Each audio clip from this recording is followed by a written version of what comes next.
What up, Huck Squad? Coming at you with my very first ever Q&A. In my last episode, I had you guys drop a comment with anything that you wanted me to answer, and I ended up getting like 30 different comments. So I have a ton of different questions to answer for you guys today, so let's get right into it. Alright, so in my previous video at 5:01, a guy named Cool1 commented and asked me to do something like this. He asked me to do a Q&A video or to answer a bunch of questions that he had asked. And in my head, I already had planned on doing a Q&A video, but him asking me that kind of pushed me over the edge, and then I used those first 5 questions as my means to start this video. So we'll get right into his questions.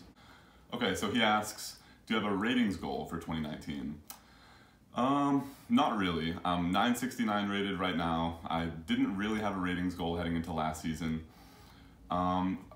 When it comes to ratings, I kind of just want to play the best that I can. I don't head into a tournament like thinking I want to play 980 rated golf and what's that going to equate to?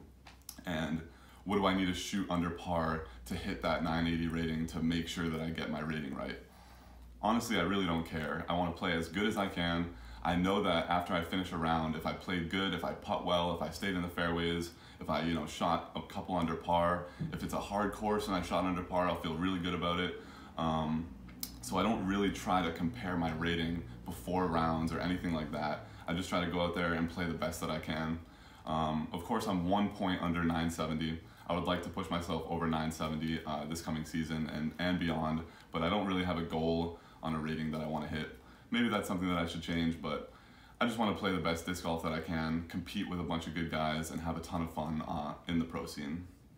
His next question is tourney's played goal. This is actually a really good question because this past year, I was only able to play 4 tournaments, and 2 of which I had to go to work after the same day. And so I was just like, oh, it was so frustrating. I work weekends, and so it's really hard for me to get, Saturdays or Sundays completely off. And so that's definitely one of the biggest things that I want this coming year, and that I'm gonna talk to my boss about, is seeing if I can get Saturdays off consistently. And that would help me play so many more tournaments because I won cash in 3 out of the 4 tournaments I played last year, and I would definitely like to compete in more tournaments, and it's super hard. My schedule is great for the vlog, it's great for casual play, it's great for playing during the day, during the week when nobody else is out on the course, but it's not good for tournaments. And so I would definitely want to play much more tournaments, and I don't want to have to go to work afterwards because that's not fun. It's in your head. You're in your round and you're just like, wow, I'm still going to work later. And then if you start shooting bad, you're like, you just get so flustered and you don't think about the actual tournament. So that's definitely one of my big goals. I do want to shoot for probably like 8 to 10 to 12 on the big side if I can actually get my Saturdays off. His next question is new courses or travel. So yes, I do plan on traveling to a bunch of different courses this year. I want to get up to Maine. I want to get down to New York. I want to do some more like Vermont and New Hampshire courses. I kind of want to branch away from like this eastern side of Massachusetts. I've played all these courses so much. I think I have like 30 episodes at Borderland, and whenever I go to a new course, it always gets a ton of great feedback. So I'm definitely going to try to play a ton of new courses this year. I can't put a number on it, but I'm going to try to play a ton of new courses, all in the New England area, and then I'm most likely going to end up taking like 1 or 2 trips to like a different state to film a bunch of episodes, so look forward to those. He then asks, do you have any camera or editing goals? So yes, actually, within the next couple weeks, I'm going to be getting a brand new camera. I'm freaking psyched about it. It's going to have a microphone on top. It's going to have so many different features that I'm going to be able to upgrade from my iPhone. And trust me, there's nothing wrong with an iPhone. If you have nothing else, go with your iPhone. I have an iPhone 8. The video quality is great. The audio is okay, but as you guys can see, I've made it 117 episodes with an iPhone. The first 50 was with an iPhone 6. It wasn't that good. And then from episode 50 on was with this iPhone, my iPhone 8. And it's actually turned out really well, and I'm really happy with how it's been going. If you don't have the money to afford a camera, definitely get started with your iPhone and just go out and film, and then use iMovie and learn how to be good at it. It can make a big difference. But yeah, I'm going to be getting a new camera, and then for editing, I'm going to try to move away from iMovie. With my new camera, I can still transfer those clips over to my phone, but I really don't want to do that. I want to get like an actual editing software like Adobe Premiere or Wondershare, Filmora, something like that. And so that's gonna make a huge difference for the channel. Better clips and better editing, and I'm gonna start to add a little bit of music flair here and there. And so it's just gonna make a huge difference. And so look forward to that, you know, probably in the next couple weeks. I'm not sure how quick the editing software will come because my computer is kind of like lackluster and it's not really very strong, so I'm gonna have to get a new computer too. But a lot of upgrades are coming over even just the next couple of weeks. And then he asks, merch, question mark. And so for merch, you guys already know I did one big batch of merch like a month ago or whatever, and I'm gonna plan on doing a bunch more. A lot of seasonal merch, so as the spring comes, I'm gonna get some polos and some t-shirts, stuff like that. As the summer comes, I'm gonna get some shorts with the logo on the side, stuff like that. I'm also planning on opening up a website so that you guys will be able to purchase anything through the website rather than just PayPaling me or Venmoing me. I'd much rather do it that way. And I want to be able to pay taxes on it. I don't want to do it under the table forever. So I'm going to be opening up a website. I'm going to be getting another big batch of merch. I would probably expect that to happen like late February. All right, so those were cool ones, 5 questions. So now on to the next one. Glenn asks, did you have an aha moment with your backhand? Not really. I've been playing for like 9 or 10 years now, so it's just been a ton of just like form over the years. But something that actually I did have this year was on my 4-step X step, walking up to my throw, like getting ready to throw. The 3rd step, so your 1st step, your 2nd step, the 3rd step where you like turn your hips and like reach with your left foot, that step is very important. It's much more important than I thought. So when I film myself and I go back and edit, obviously I watch myself play over and over and over and over and over and over again. And so watching myself play over and over again has helped a ton because I can analyze how I'm throwing and I can change it and I can see it and stuff like that.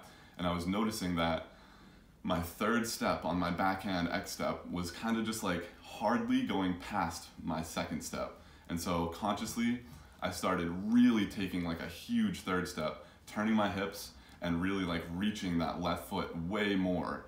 And what that did was it caused my 4th step, which is my very last plant step, to be much further, much stronger, and it definitely set up for some more distance. So next time you're messing with your backhand, think about the 3rd step in your X step, the left foot when you're turning your hips, and really try to reach it back, and maybe that'll help you out. If not, just try to keep your upper body nice and straight, try to keep your disc up near like your core, chest area, and just nice and flat and just rip right through. Backhands are super difficult to like tweak your form to perfection because there's so much that goes into it. So just keep practicing, keep working on it, watch a bunch of tutorials on YouTube of people that are actually throwing, not just me sitting here on my couch. And you'll definitely get it down over time. All right, so now Jordan asks, if you're stuck on an island with only one course to play, which course would it be? And so that's a really, really hard question because I guess it depends on what type of course I'm looking to play, like what type of mood I'm in. Sometimes I want to slay wooded lines. Sometimes I want to crush discs in wide open fields. So that's a really tough question to ask. Honestly, for some reason, the first course that popped into my mind was Nantucket. So when I played Nantucket, it's like, it's on an island. It's absolutely beautiful. It's a par 68.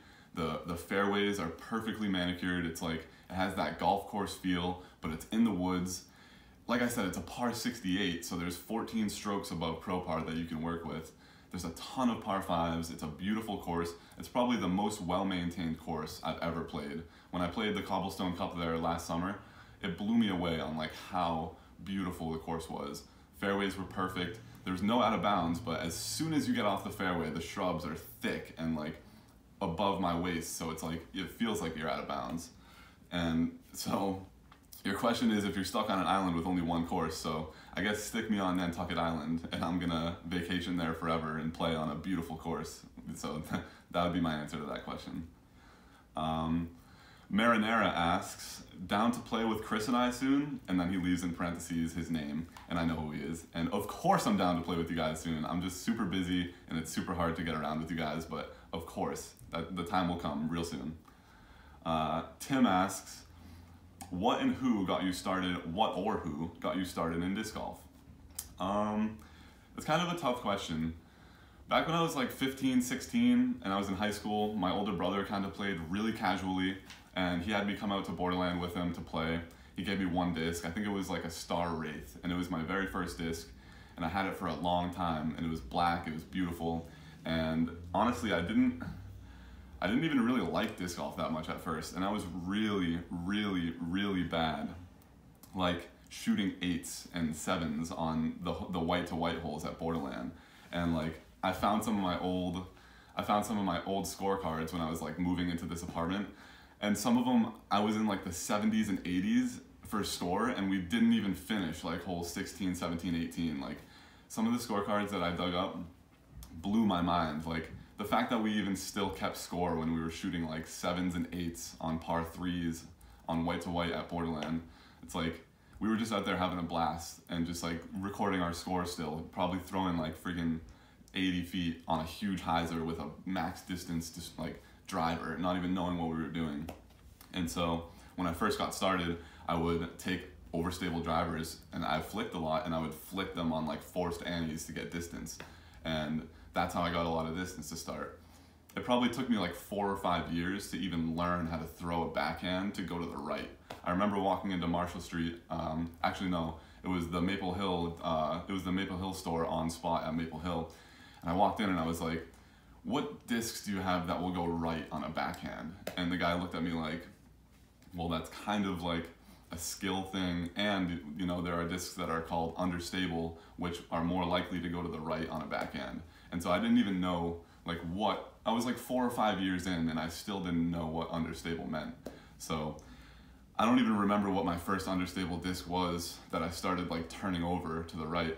But for the most part, when I started playing, I would throw backhands with something overstable to go to the left, and I would throw forehands with something overstable to go to the right. So that's like how I got my disc to go to the right. I would just flick it. So I didn't figure that I needed to learn how to backhand an Anheuser shot. But yeah, that's how I got started, my older brother, and that's like kind of why I got started. And then who's your favorite touring pro? I don't necessarily have a favorite touring pro, but if I were to put my finger on one, this past season, just like watching all the coverage, I really, really, really like the way that James Conrad plays. And he just kind of like jumped back onto the scene super hard. Of course, he's been a great disc golfer for a long time, but this past season, he really, really jumped back onto the scene. And I just love the way that he throws putters, man. He throws putters like 350 feet, 400 feet, like that's unbelievable. I'm throwing putters like 280, like 300 on a max shot, and that feels really good. This guy's out here pumping them like 350, 375, and it's just awesome to watch him throw a disc. And then Tim also asks if I could show my forehand and backhand grip. So I have a disc right here. For backhands, if I'm backhanding anything like a fairway driver or above, I'm gonna have a power grip, and so I'm gonna have all 4 of my fingers tucked on the bottom like that, and then I'm gonna have my thumb just barely resting on like the edge of the flight plate, not all the way on the edge, but just like right on the inside, and I'm kind of pressing in with my thumb. Sometimes my thumb moves around a little bit. I don't really pay too much attention where my thumb is. It feels good on the edge. It feels good a little bit on the inside. If you guys know Mark from any of my episodes, he puts his thumb way on the inside, and so it's just personal preference for however it feels for you. But for me, power grip, and then my thumb's kind of right off the flight plate, pressing in pretty hard, and that's any sort of driver or fairway driver, anything like that. If I'm throwing a putter, I never ever power grip putters, ever. They turn over, it's super inconsistent, so I always fan grip my putters. My best advice for fan gripping putters is literally take your hand and take the putter, and most comfortably just put the putter in your hand, and that's it. That's your grip. Just put the putter in your hand, that's it. And then squeeze kind of tight. That's your grip for throwing putters. Just put the putter in your hand, and that's it. And so for me, it looks kind of like that. My finger's just barely resting up here. I like to have the last line of my finger just barely tucked under the rim. And so if I just do this, it's gonna barely be just tucked right under the rim. Same with my thumb, same spot, and that's about it. And then for flicks, I kind of do like the run and gun pistol grip. So you just have a pistol, just like that. And then, so I'm gonna kind of have both my fingers tucked, and then I have my thumb. I don't know if you can see in the shadow, but my thumb's just a little bit below where both my index fingers are, but I'm pressing in like pretty hard. And so when I'm throwing, I'm pressing my thumb in pretty much like directly over where my index fingers are. I see a lot of people do like a stacked or like anything like that, but for me, just two fingers right on top of each other, just like that, and my thumb pretty much just on top of my index fingers pressing in, keeping the disc real nice and flat the whole way through. Brandon asks, are you ever gonna have a sub meetup day or a meet and greet type day? So sort of. This year, this spring, I'm actually planning, this will be a great announcement time for it. This spring, I'm planning on hosting my very first Hucksquad Open. It's gonna be an unsanctioned event. It's gonna be at Borderland. It's gonna be for anybody who follows my vlogs, who's a fan of me, who likes my channel. You can come out, you can play a tournament. I'm not quite sure if I'm gonna play yet. I might just run it and mingle and talk to people and whatever, but this spring, look forward to the first annual Hucksquad Open. I am so psyched about that, and I'm actually super looking forward to it. By that time, I'm gonna have more merch. I'm gonna have a bunch of stuff to offer at the tournament. I'm gonna be able to meet a ton of you guys who wanna travel up here and play in this tournament. So I really hope you guys look forward to that. And then Brandon also asks, any tips on a sound mental game? So mental game is like one of the hardest things to talk about because it's so hard to verbalize like what's going on in your head. But I guess some of my best tips would just be to stay cool, stay cool no matter what's going on. Something that I had a realization about last season was to just trust your skill. Go into a round and trust your skill. Say you start the round like 3 over par through the first couple holes. Just know that your skill eventually at some point in the next 15 holes is gonna put you in a point to earn strokes back. So, for instance, I think of myself as a really good scramble player. I scramble out of trouble really well a lot. I have a really big frame, I'm 6'5", I can reach a lot of different directions, I can flick either way, I can backhand, whatever. And so I know going into any round that no matter what, I should be able to at least put together like something that feels good. Because if I have a couple bad holes, I know that my skill at some point is gonna get me out of trouble. It's gonna have a great drive. I'm gonna have a nice like 30-foot putt for birdie. Like something is gonna happen. And there are of course days where you have an off day and nothing really goes your way, putting feels like crap, whatever. But for the most part, just know that like you're gonna crawl back out of whatever little rut you're in. You started slow, something's gonna happen. Just always stay positive about how you can get out of trouble or what the next thing might be. So just trust that your game over the course of 18 holes will balance itself out and you'll have some good shots, some bad shots. And so whenever you have those bad shots, just always think, something else is gonna happen down the line that's gonna be sick and I'm gonna have a great shot and blah, blah, blah. And so always stay positive and always look towards the next, great shots that are coming up. Really, having a good mental game is so personal, and so there isn't much more that I can talk about that. Just stay cool, stay calm, try your best not to get upset. When you get upset, bad things happen. So disc golf's fun, man. Get out there and have fun, and just don't be too hard on yourself. Being hard on yourself is good in practice. It's good when you're trying to get better. It's good, when you're working on different things. But when you're out there playing, just have fun. You make a couple mistakes, brush them off, keep going, just keep moving on. Tom asks, when can I get a cameo with MMM? I'm not sure. He's pretty busy, so you might not be able to catch him anytime soon. Chris asks, who is your role model? And so, honestly, without even question, the first thing that came to my mind is my mom. She is like the strongest woman I've ever met.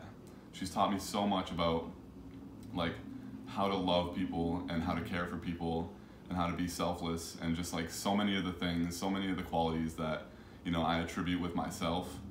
I give full credit to my mom and the way that she raised me. So without sitting here and getting all sappy and shedding a tear eventually, I'm gonna stop it there with just saying that I love my mom so much, and she's definitely my biggest role model. Ben asks, what's your favorite putting putter and why?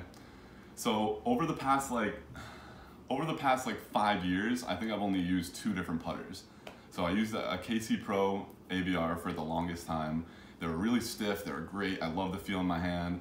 I loved how stiff the plastic was. I could jam my thumb into it. They were great in headwinds, everything like that.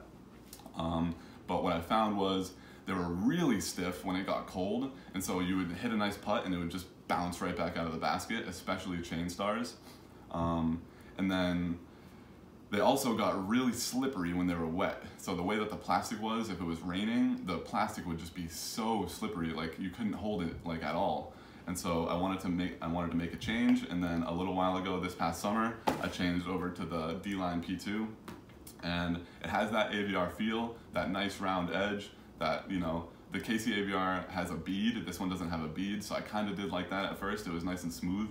And the D-Line plastic just feels a little bit grippier than the KC Pro, especially once it beats in a little bit. When I first got the D-Line P2, it was a little bit slick and stiff and different than I thought, but after playing, you know, 20 rounds with them, whatever, how many I've played, probably more than that, they've beaten in really nice. They lose that gloss that you get when they're brand new, and it's nice and grippy, especially in the rain. Matt asks, when are you coming to Illinois for a round? That's a tough question. maybe not anytime soon, but like I said in the beginning of the episode, I am gonna try to travel at some point this year, so who knows where I'm gonna end up. Kreese asks, how long do you keep your putters?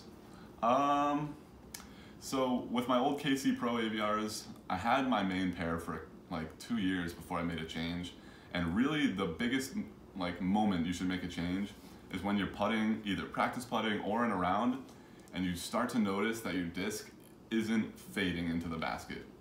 So for me, most of the time my putt's nice and flat, a little bit to the right of the basket, and it'll slowly fade into the basket. And with my old KC AVRs, when I replaced them, I would be putting and it would just like go straight and just like miss to the right. And so whenever I'm missing to the right, missing to the right, missing to the right, and have to like keep adjusting the hyzer amount, then I'm like, okay, it's time for a new pair of putters. And so I haven't had that feeling yet with my D-Line P2s. They've been great, but usually that's when I change, is when I'm missing to the right with the disc not stabling up as much as I would like it to. DRK asks, favorite disc ever thrown? So before I did this video, I overlooked some of these questions, and this one specifically, I didn't really have an answer to.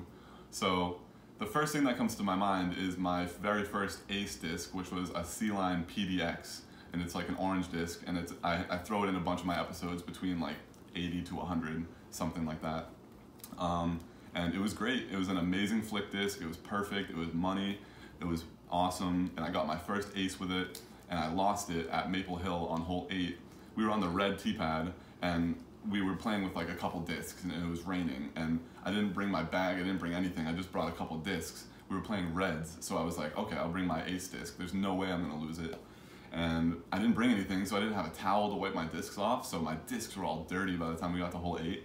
I like took my discs and I dipped them in the water, and like I took them out, and as I'm like shaking the water off, my PDX is like in the middle of 2 other discs, and like I'm shaking the water like this, and it flies into the freaking water. Like, it was unbelievable. Like, it just like 10 feet off of the shore, flew right into the water, just my Ace PDX. And I was like, no, I was like so taken back. And it was like 40 degrees. It was like raining. No, it was like 45, 50 degrees. It was raining. And I ended up taking my clothes off and going into the water and looking for it. I couldn't find it. I was stepping everywhere. I swam underneath. I didn't want to open my eyes underwater because of how gross that water is, but I swam, I tried finding it. I tried like finagling my feet everywhere to find it, like exactly where I thought it was. And I never ended up finding it, and I still don't have it to this day. And that was probably like the saddest I've ever been, losing a disc. And so that's probably, and what was the question? My favorite disc ever thrown? That was probably my favorite disc. It was my first ace disc. It took me 9 years to get my first ace, and the way that I lost it was just so frustrating, and I don't know. So that's like my story about most likely what my favorite disc is. Mark asks, oh my god, huge fan. My question is, can MMM be in your Q&A? Dude, no. He's too busy to make it into my Q&A, you know that. And dude, you've been in like 30 episodes, shut up. XX Faction asks, Do you prefer heavy woods, a woody open course, or a golf course style course? So I probably prefer wood/open course just because it's great to have variety. It's good to be able to pump a bunch of drives without worrying about trees. And then it's good to get back into like a technical area, some short holes that you have to miss a bunch of trees, stuff like that. For some reason, Bufhamville sticks into my mind. So Bufhamville Dam Course over in Charlton, it's one of my favorite courses. It was my #1 for a while. And that has a really, really good mix of open and wooded and out of bounds and, you know, challenging holes. And so definitely like half woods, half open with a good variety of both would be my preferred course. Kyle asks, a big weakness in my game is hair. What product do you use? So I use Head & Shoulders, but you don't have enough hair to be able to use that, so good luck. I think Bosley might be good for you. No, I'm just kidding, I love you, Kyle. Disc Golf Anonymous asks, when are we gonna collab? Real soon, dude. For any of you guys who don't know, check out Disc Golf Anonymous on Instagram. He's one of my good friends in the area, and we're definitely gonna collab on a video sometime soon. Josh asks, what is your approximate max distance? So it's kind of been fluctuating a little bit. I injured my knee last year, and I definitely lost a lot of distance, but now I feel nice and strong again. And when I really get a good hold of a backhand with my Colossus, something like that, you know, I think I can get all the way up to about 450. And that's like on a real big crush. And I want to be able to get that a little bit further because of my frame. I'm tall, I'm lanky, I'm like long, and so I should be able to use my frame to my advantage a little bit more. And so something I want to work on this year is getting that max distance a little bit higher, using a little bit more of my, you know, my frame, a little bit more reach back, really working on my backhand form as well. But consistently, I can pump 400 with a lot of my drivers consistently, but 450 is like definitely on the max end of a really good throw that just gets full distance. But I can get 400 like pretty consistently.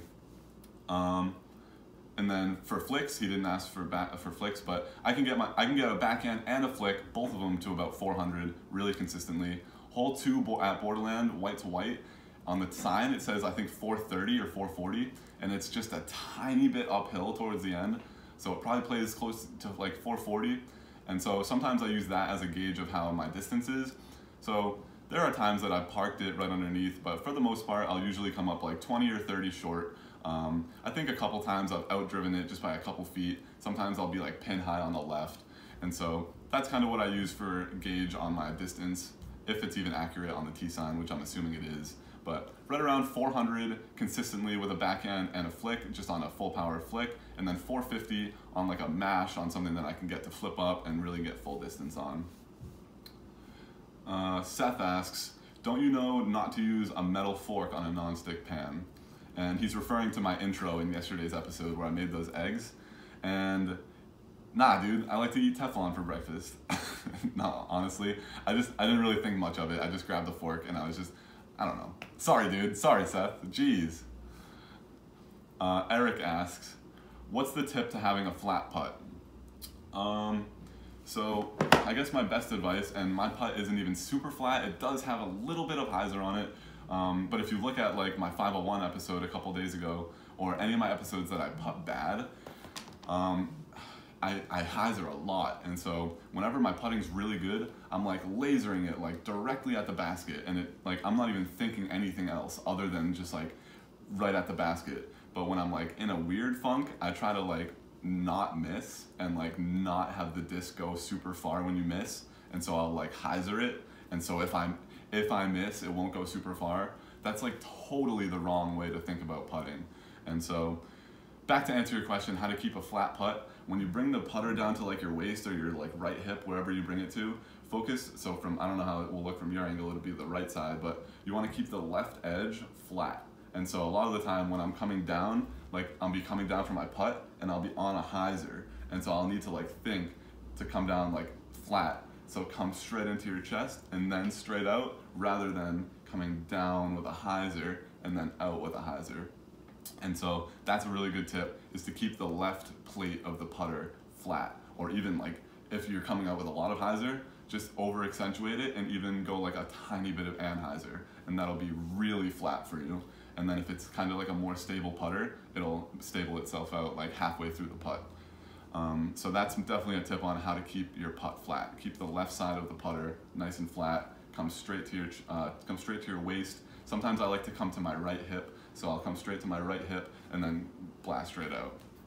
And then the very last question is from Druid Disc Golf, and he asks, what do I need to work on most in 2019?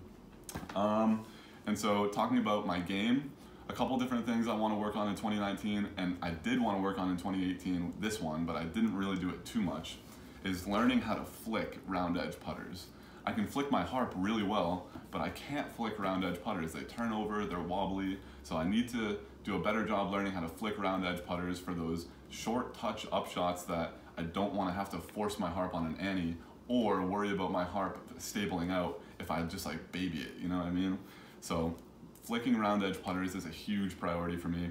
Another priority for me is getting much better at anhyzering overstable backhand distance drivers. I'm not that good at like forcing over a backhand overstable shot. I don't know what it is. I think it was partly because what I told you earlier, how I learned how to play. Flicking goes to the right, backhands go to the left, and so now I'm good at hyzer flips with a backhand, and I'm good at just throwing backhand shots, but I'm not really good at overstable, force over, and hyzer backhands. So that's something I want to work on. And then, as everyone should work on, and something that I definitely need to work on, is in the circle putting.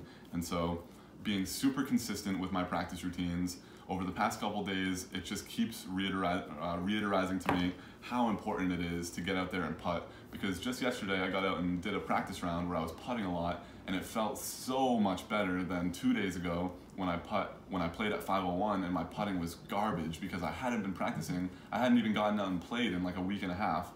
And so when I'm only filming my rounds that I'm playing, and I'm not even playing any casual rounds to keep myself going, then that's when I kind of fall into a funk because I'm not doing anything off camera to keep myself sharp. And so that's definitely something.